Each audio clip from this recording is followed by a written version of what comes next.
Hello guys, and today I'm going to read, you're going to listen to the book.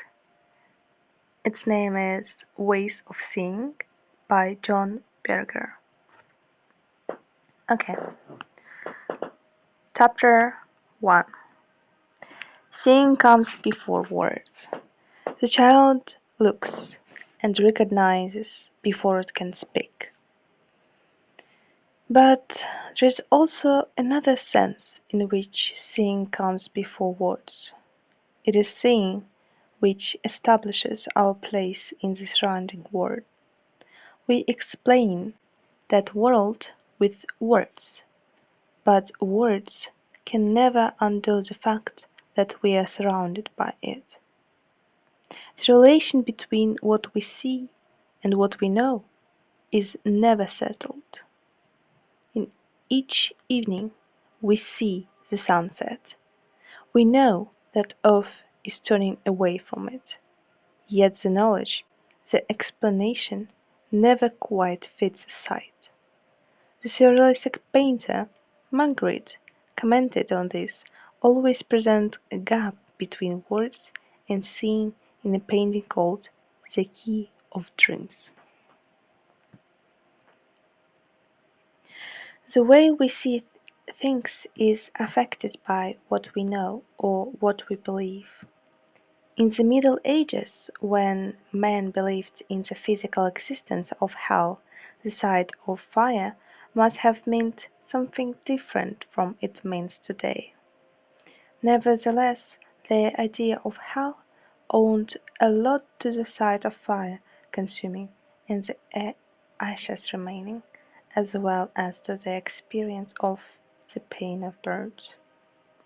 When in love, the sight of the beloved has a completeness which no words and no embrace can match, a completeness which only the act of making love can temporarily accommodate.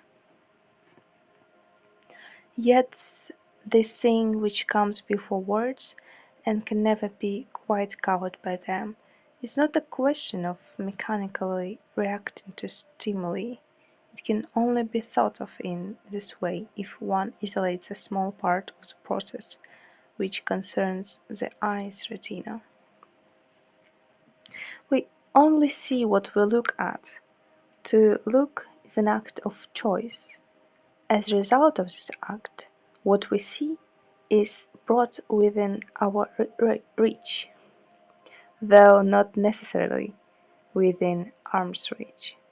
To touch something is to situate oneself in relation to it. Close your eyes, move round the room, and notice how the faculty of touch is like a static, limited form of sight.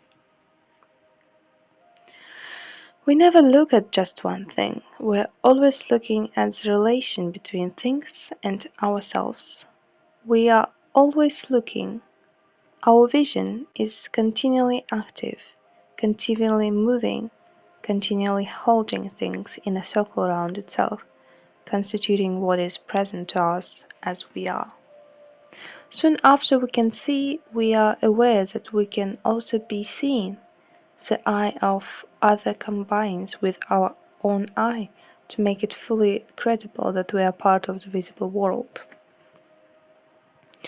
If we accept that we can see that hill over there, we propose that from that hill we can be seen. The reciprocal nature of vision is more fundamental than that of spoken dialogue, and often dialogue is an attempt to verbalize it, an attempt to explain how, either metaphorically or literally, you see things, and an attempt to discover how he sees things. In the sense in which we use words in this book, all images are man-made. An image is a sight which has been recreated or reproduced. It is an appearance, or a set of appearance, which has been detached from the place and time in which it first made its appearance and preserved for a few moments or few centuries. Every image embodies a way of seeing, even a photograph, for photographs are not, as is often assumed, a mechanical record. Every time we look at a photograph, we are aware, however slightly, of the photographer selecting the site from infinity of other possible sites. This is true even in the most casual family snapshot. The photographer's way of seeing is reflected in his choice of subject. The painter's way of seeing is reconstituted by the marks he makes on the canvas or paper. Yet, although every image embodies a way of seeing, our perception or appreciation of an image depends also upon our own way of seeing. It may be, for example, that Sheila is one figure among 20, but for our own reasons she is the one we have eyes for. Images were first made to conjure up the appearance of something that were absent. Gradually it became evident that an image could outlast what it represented. It then showed how something or somebody had once looked, and thus, by implication, how the subject had once been seen by other people. Later, still, the specific vision of the image maker was also recognized as part of the record. An image became a record of how X had seen Y. This was the result of increasing consequences of individuality, accompanying an increasing awareness of history. It would be rash to try to date this last development precisely, but certainly in Europe such consequences have existed since the beginning of the Renaissance.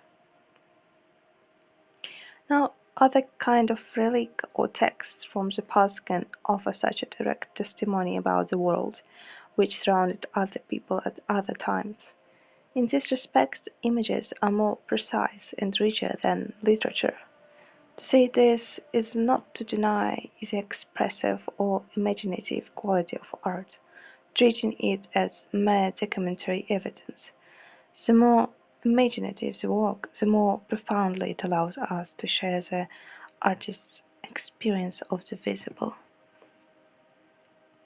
Yet, when an image is presented as a work of art, the way people look at it is affected by a whole series of learned assumptions about art, assumptions concerning beauty, truth, genius, civilization, form, status, taste, etc. Many of these assumptions no longer accord with the world as it is. The world as it is more than pure objective fact. It includes consciousness. Out of true with the present, these assumptions obscure the past. They mystify rather than clarify. The past is never there waiting to be discovered, to be recognized for exactly what it is. History always constitutes to the relation between the present and its past. Consequently, fear of the present leads to mystification of the past. The past is not for living in, it is a well of conclusions from which we draw in order to act. Cultural mystification of the past entails a double loss. Works of art are made unnecessarily remote, and the past offers us fewer conclusions to complete in action. When we see a landscape, we situate ourselves in it. If we saw the art of the past, we would situate ourselves in history. When we are prevented from seeing it, we are being deprived of the history which belongs to us. Who benefits from this deprivation? In the end, the art of the past is being mystified because a privileged minority is striving to invent a history which can prospectively justify the role of the ruling classes, and such a justification can no longer make sense in modern terms, and so, inevitably, it mystifies. Let us consider a typical example of such mystification. A two-volume study was recently published on Franz Hals. It is authoritative work to date on this painter. As a book of specialized art history, it is no better and no worse than the average.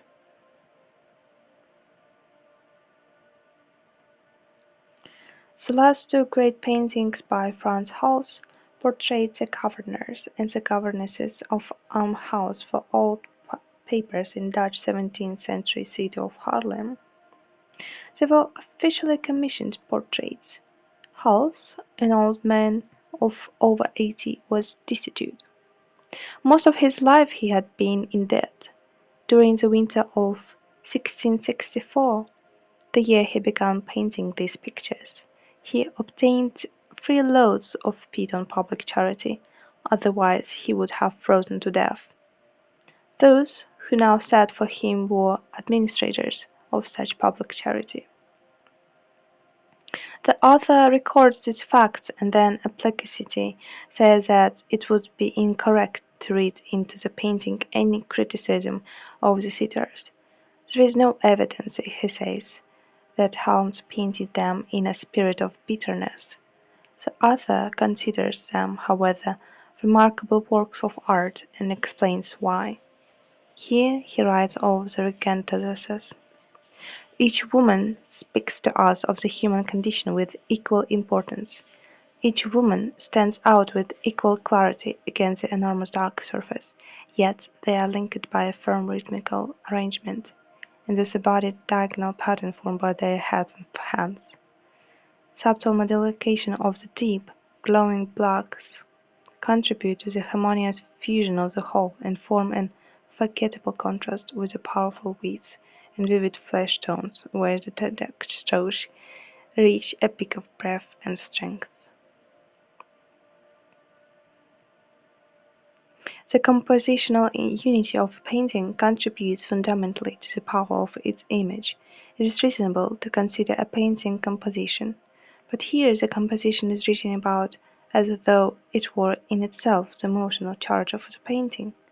Terms like harmonious fusion, unforgettable contrast, reaching a peak of breadth and strength transfer the emotion provoked by the image from the plane of lived experience to that of disinterested art appreciation. All conflict disappears. One is left with the unchanging human condition and the painting considered as a marvelously made object. Very little is known about Hals or the regions who commissioned him. It is not possible to produce circumstantial evidence to establish what their relations were, but there is the evidence of the paintings themselves, the evidence of a group of men and a group of women as seen by another man, the painter. Study this evidence and judge for yourself.